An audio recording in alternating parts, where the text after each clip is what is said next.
Bienvenidos, para mí es un gusto y un placer estar con ustedes compartiendo hoy este momento académico. Mi nombre es Fanny Aldana, yo soy nutricionista dietista, soy epidemióloga clínica y tengo un doctorado en ciencias biológicas. Actualmente me desempeño como Nutritional Advisor en laboratorios Abbott para el canal institucional. Lo que nos trae hoy aquí a hablar con ustedes es un poco sobre el tema del estado nutricional y las intervenciones nutricionales, cómo se ven reflejadas en ese estado de salud y en esos resultados en salud que nosotros queremos lograr con esa intervención. Y pues sabemos que hacemos un esfuerzo muy grande por realizar una intervención nutricional en nuestros pacientes, pero es importante saber hasta qué punto esa intervención nutricional nos está dando un buen resultado o no. Y lo primero que quisiera decirles es, nosotros tenemos pacientes crónicos, polimórbidos, en ese ámbito domiciliario, incluso los estamos manejando en ámbito ambulatorio. Estos pacientes crónicos tienen una respuesta inflamatoria aumentada, son pacientes que tienen un estrés metabólico por su misma enfermedad y son pacientes que debido a esta respuesta fisiológica a la enfermedad van a tener anorexia.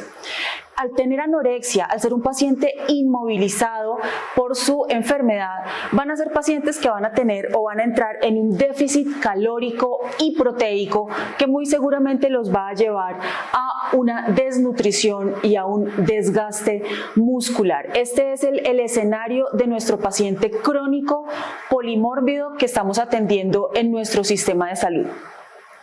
Y entonces, claro, en Colombia nosotros tenemos una desnutrición en el paciente crónico de alrededor del 30% y esto tiene ciertas consecuencias. Por supuesto, la desnutrición está asociada a un mayor riesgo de morbilidad. Esta morbilidad en el paciente crónico hace que este paciente crónico tenga un ingreso hospitalario o una estancia hospitalaria más prolongada, que sean más frecuentes estos ingresos hospitalarios, que sea mucho más retador para los ámbitos ambulatorio y domiciliario realizar esta atención en estos pacientes.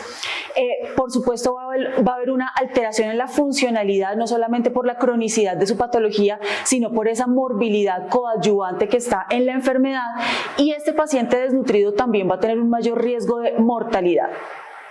El problema aquí es que vamos a tener un aumento en el costo para el sistema de salud, no solo por cuenta de la patología crónica, sino por cuenta de esa comorbilidad que está sucediendo en nuestros pacientes. Entonces, claro, las consecuencias de este paciente desnutrido en su estado de salud son bien importantes. Es un paciente que está inmunocomprometido, es un paciente que sufre infecciones mucho más frecuentes, es un paciente que se agudiza mucho más rápido y es un paciente que es mucho más difícil controlar por cuenta de su enfermedad crónica. Va a haber un aumento en la frecuencia, un aumento en la severidad y duración de las infecciones con unas complicaciones globales. Va a ser mucho más difícil manejar esta terapia medicamentosa, va a ser mucho más difícil de organizar. Va a haber una menor o una alteración en la cicatrización, en las úlceras por decúbito. Nuestros pacientes diabéticos van a tener un mayor riesgo de complicaciones por cuenta del pie diabético.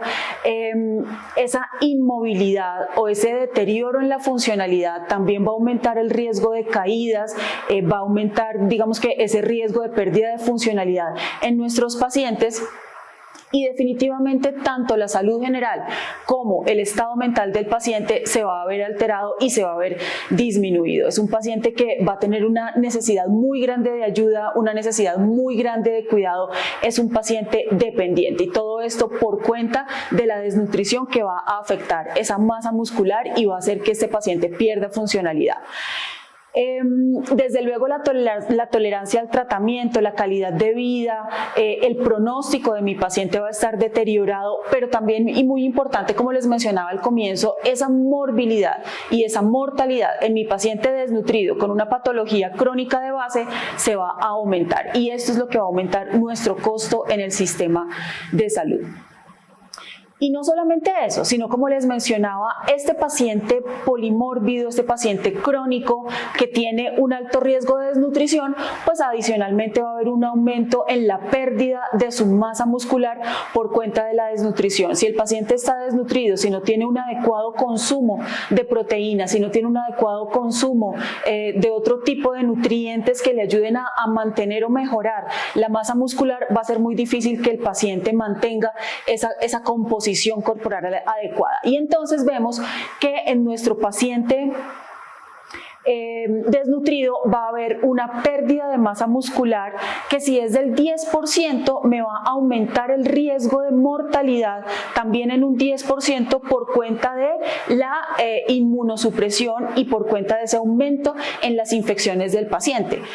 Si esa pérdida de la masa muscular es del 20%, esa mortalidad, ese riesgo de mortalidad me va a aumentar en un 30% por cuenta de una debilidad, la debilidad del paciente, la pérdida de funcionalidad,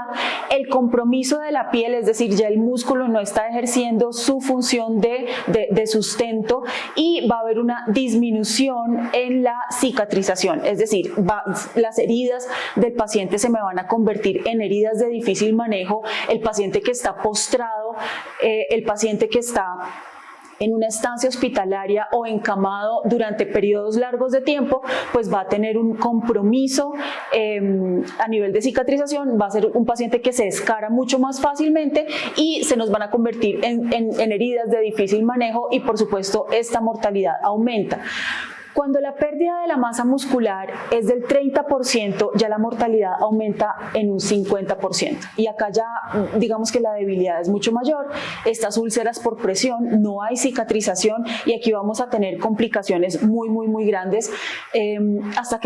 que la pérdida de la masa muscular es del 40%, usualmente la muerte ocurre por neumonía y por esas sobreinfecciones de mi paciente por cuenta no solamente de la pérdida de masa muscular, sino por esa desnutrición del paciente. La buena noticia es que cuando yo realizo una adecuada intervención nutricional y cuando yo tengo en realidad una recuperación nutricional de mi paciente, los resultados clínicos, según diferentes estudios, acá apenas les muestro algunos, pero muchos estudios nos han mostrado cómo esa intervención nutricional me ayuda a mejorar esos resultados en salud, y vemos que cuando mi paciente está bien nutrido, cuando mi intervención nutricional logra su objetivo, voy a tener una reducción en las úlceras por presión del 25%, las complicaciones en general se me van a reducir en un 63%, puedo lograr incluso una disminución de la mortalidad en un 20%, la fuerza de agarre del paciente, esa funcionalidad de mi paciente, esa independencia que yo quiero en mi paciente crónico va a mejorar, mis readmisiones hospitalarias van a disminuir, voy a disminuir el riesgo de infección posoperatoria, y por supuesto van a haber algunos indicadores que también van a mejorar, es decir, voy a mejorar la cicatrización del paciente, disminuyo los días de estancia hospitalaria, y al final mi paciente va a tener una mejor calidad de vida. El número de caídas disminuyen por cuenta de una mejor funcionalidad de mi paciente, por una mejor masa muscular en este paciente, porque hay una mejor nutrición en el paciente. Voy a tener una recuperación mucho más rápida, ese tiempo de recuperación que yo espero en mi paciente va a ser mucho menor, y voy a disminuir ese riesgo de complicaciones infecciosas. Entonces, esta adecuada intervención nutricional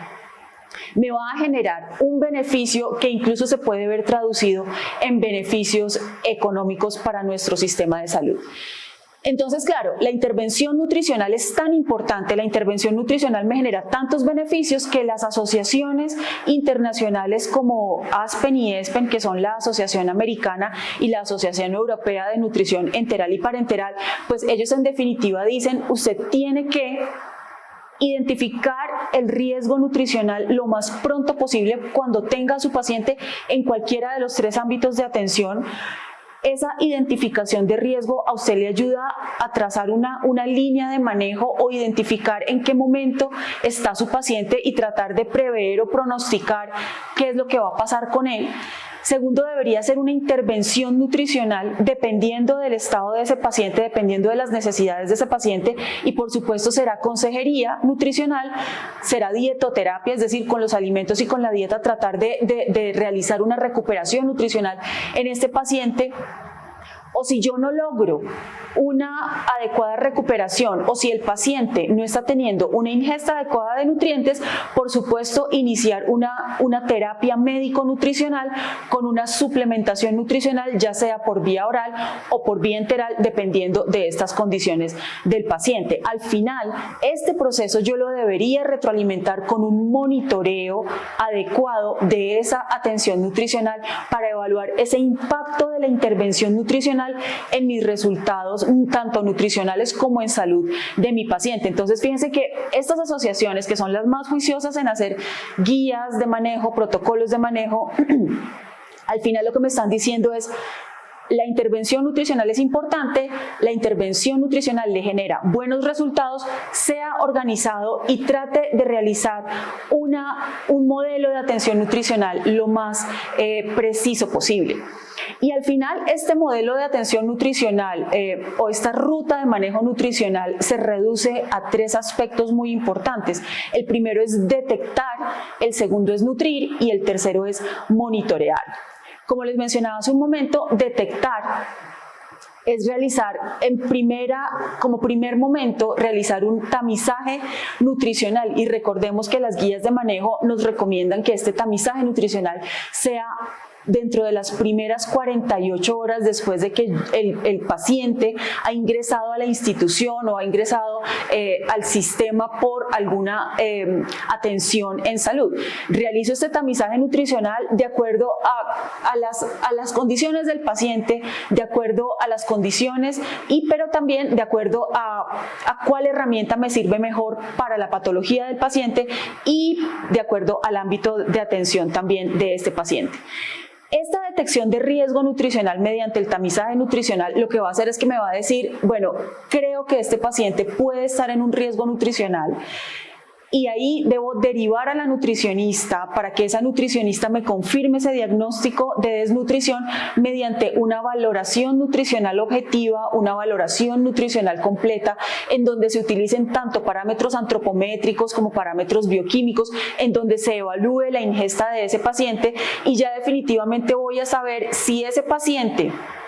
que yo detecté en riesgo de desnutrición mediante una herramienta de tamizaje, lo voy a tener confirmado como en desnutrición definitivamente como diagnóstico. En ese momento, cuando yo ya tengo un paciente con diagnóstico de desnutrición, ahí yo tengo que establecer cuáles son mis metas nutricionales para poder nutrir a ese paciente. Y este nutrir es definitivamente establecer mi intervención nutricional. Como les decía, esto depende de las condiciones del paciente, de las características del paciente, de esa patología subyacente que tenga el paciente. Y es posible que yo escoja consejería nutricional y dietoterapia. Es por donde las nutricionistas deberíamos empezar a realizar ese manejo y ese tratamiento nutricional. Sin embargo, cuando el paciente tiene una ingesta menor al 70-80% de su requerimiento, es necesario iniciar una suplementación, ya sea por vía oral o por vía enteral, dependiendo de las condiciones del paciente y dependiendo de su patología. Y el tercer paso, que es el monitoreo, tal vez es el paso más importante, porque este monitoreo de la atención nutricional en mi paciente lo que hace es que me va a retroalimentar si la intervención nutricional que yo estoy realizando está siendo efectiva o no. Entonces, dependiendo del ámbito de atención, este monitoreo podría realizarse cada semana, cada 2 semanas, si estamos en el ámbito hospitalario, pero si estamos en ámbito domiciliario o si estamos en el ámbito ambulatorio, podría realizarse cada mes. A veces es muy retador, ¿no?, realizar este tipo de seguimientos en mis pacientes, porque eventualmente las instituciones no tienen la capacidad para realizarlo, pero idealmente la recomendación es esa. Y en este monitoreo lo que yo quiero evaluar es si en realidad yo estoy logrando mis objetivos nutricionales, es decir, este objetivo nutricional, que es lo que yo quiero lograr, debería yo alcanzarlo durante cierto periodo de tiempo en mi paciente. Y aquí es en donde entra, digamos que muy importante formar parte de nuestra intervención nutricional, ese seguimiento nutricional. Cuando yo tengo a mi paciente en el ámbito hospitalario y se inició una terapia nutricional, es supremamente importante que esta atención hospitalaria esté engranada con la atención tanto en ámbito domiciliario como ambulatorio. Es decir, debería existir una intervención nutricional que sea transversal a los ámbitos de atención, que lo que se inició en el hospital se continúe en el domicilio y se continúe en el ámbito ambulatorio para que haya una uniformidad en el tratamiento y que yo pueda lograr esas metas nutricionales. Por supuesto, esta formulación, si se usa por ejemplo un suplemento nutricional, debería continuarse después del alta hospitalaria, y al final este monitoreo lo que hace es que vuelve otra vez a generar un tamizaje nutricional o una valoración nutricional. Y recordemos acá, muy importante recordar que este tamizaje nutricional en realidad lo puede realizar cualquier personal de la salud. Entonces, cuando les decía que a veces ese monitoreo es difícil porque eventualmente el personal no es suficiente para realizar un monitoreo nutricional cada mes, por ejemplo,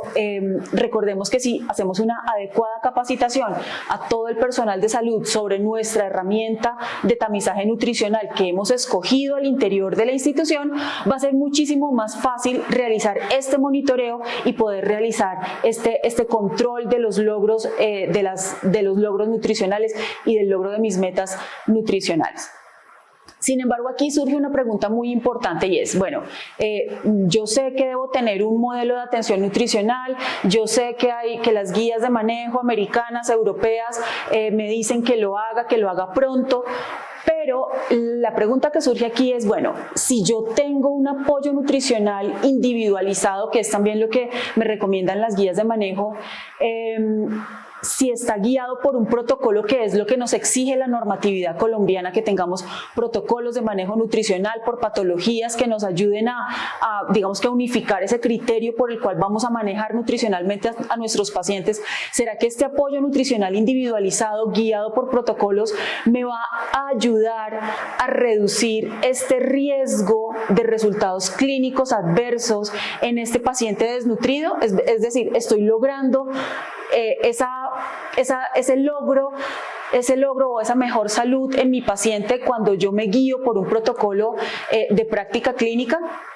Y entonces aquí quise traerles este paper que es supremamente interesante. Este paper fue publicado en Lancet en 2019.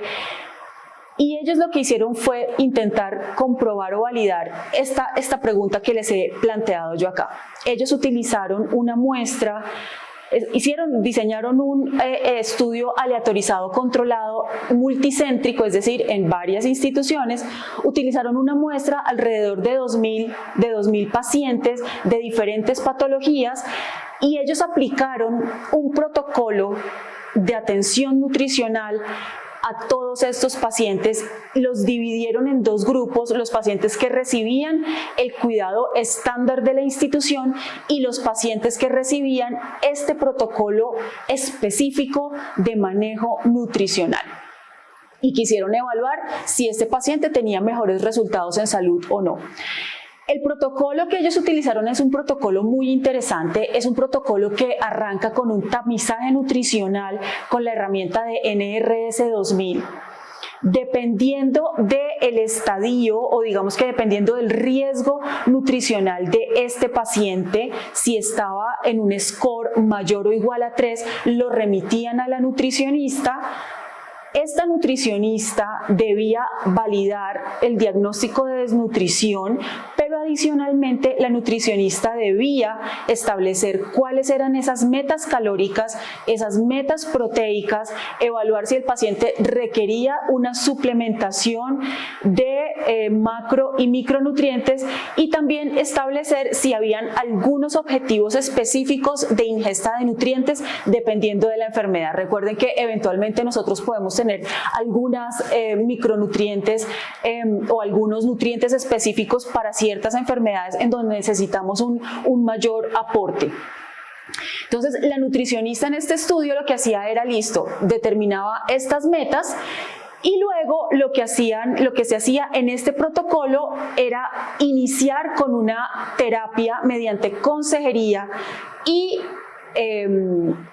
dietoterapia, es decir, arrancaban con los alimentos para evaluar si el paciente mejoraba o no su estado nutricional. Si en el quinto día el paciente no lograba aumentar la ingesta mayor a un 70% del requerimiento, recordemos que todos estos pacientes eran pacientes con desnutrición, si el paciente no lograba una ingesta mayor al 70%, entonces ya pasaban al nivel 2, en donde se iniciaba suplementación nutricional oral o enteral. Acá se escogía entonces a los pacientes, de acuerdo a su patología, se les daba un suplemento nutricional más consejería y dieta, e igual, si al quinto día tampoco alcanzaba su meta calórica mayor al 70%, se iniciaba una nutrición parenteral. Entonces fíjense que ellos arrancaron con un tamizaje nutricional, siguieron con una definición de metas y la nutrición del paciente se establecía primero con dieta y consejería, luego se iniciaba suplementación o nutrición enteral por sonda dependiendo de la condición del paciente, y si definitivamente las tres anteriores no servían, pues se iniciaba nutrición parenteral. Esto en el grupo de intervención. Esta era la estrategia de intervención para el grupo de intervención de los pacientes. En el grupo control simplemente se hacía la intervención estándar de la institución. ¿Qué fue lo que se observó? Y estos resultados son supremamente interesantes. Lo primero que se observó fue que en los pacientes que tuvieron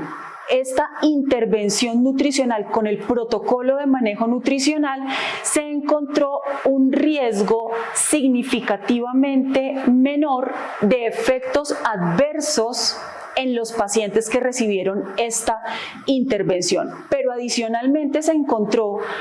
cuando se evaluó la funcionalidad de los pacientes mediante la escala de Bartel, se encontró que los pacientes en el grupo de intervención tenían una mejor funcionalidad.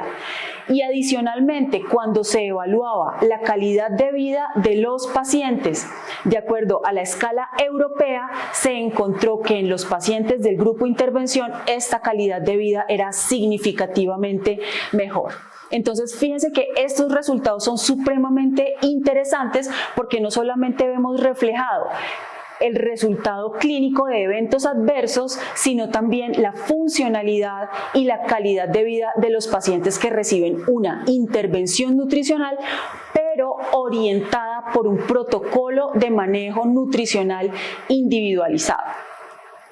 Y en estas curvas de Kaplan-Meier, recuerden que las curvas de Kaplan-Meier lo que me evalúan son la sobrevida media de los pacientes. Acá vemos que los pacientes del grupo intervención, que es la línea roja que ustedes ven en la gráfica, estos pacientes del grupo intervención tuvieron una mayor probabilidad de no tener eventos adversos y tuvieron una mayor probabilidad de sobrevida. Es decir, acá lo vemos, los pacientes del grupo control, es decir, los que no recibieron la intervención nutricional con nuestro protocolo individualizado, tuvieron mayores efectos adversos, tuvieron mayor riesgo de mortalidad cuando aplicábamos este protocolo. Y cuando se desagrega el análisis de estos resultados, dependiendo de la edad del paciente, dependiendo de en qué categoría estaba de la prueba de tamizaje del NRS 2000 y dependiendo de esas patologías que actuaban como comorbilidad de base en estos pacientes, vemos que esta intervención nutricional con el protocolo individualizado definitivamente mostraba una mejoría en los resultados clínicos de nuestros pacientes, excepto para los pacientes que tenían de base una enfermedad renal. Entonces, acá el mensaje importante para todos ustedes es que la desnutrición definitivamente es un evento muy frecuente en nuestros pacientes que atendemos, nuestros pacientes crónicos, los pacientes que tienen su patología crónica de base y que se agudizan. La desnutrición es un problema, es algo real, es un problema que tenemos y que debemos afrontar. Adicionalmente, esta desnutrición nos puede traer peores desenlaces clínicos y no solo eso, sino que nos puede afectar ese costo de gasto en salud que tenemos al interior de nuestro sistema, pero pero adicionalmente tenemos una herramienta muy importante que son nuestros protocolos de manejo nutricional dependiendo de las patologías de nuestros pacientes. Y como vimos en esta investigación que les quise traer a ustedes el día de hoy, este uso de protocolos individualizados en nuestros pacientes con patologías crónicas definitivamente nos muestran unos mejores resultados tanto en salud como en la funcionalidad del paciente y también en esa calidad de vida que es lo que al final todos nosotros queremos lograr en estos pacientes que atendemos en el día a día en nuestras instituciones. Espero entonces que esta charla haya sido de su gusto y de su provecho y espero verlos en otra oportunidad. Muchas gracias.